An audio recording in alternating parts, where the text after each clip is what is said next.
Al балалар, бүгінгі сабағымыз мен не үйрендім деген қайталау сабағы. Бүгін өткен сабағымызда қайталап қорытынды жасаймыз және тестпен жұмыс жасаймыз. Ал сөйлемнің дара және күрделі мүшелері дегеніміз не? Кім айтады?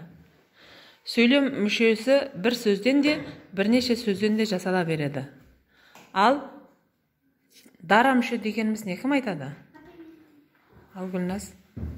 Жеке сөзден жасалған сөйлем мүшесін дара мүше деп атаймыз. Мысалы, Марал кесенеге келді, Маралға кесім дара мүше, келді, етістік дара мүше. Жарайсың. Ал күрделі мүше дегеніміз не? Екі не одан да көп сөзден құралған сөйлемді күрделі мүше деп атайды. Мысалы, Марал кесенеге келе жатыр.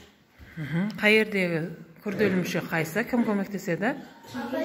Келе жатыр. Екі не одан да көп сөзден жасалған сөйлем мүшесін күрделі мүше деп атайды. Ал сөйлемнің бірыңғай мүшелері дегеніміз не?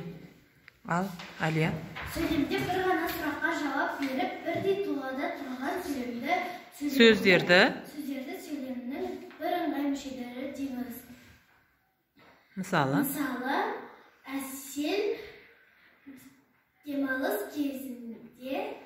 демалыс кезінде көрмеде, мұражайда, театрда болды.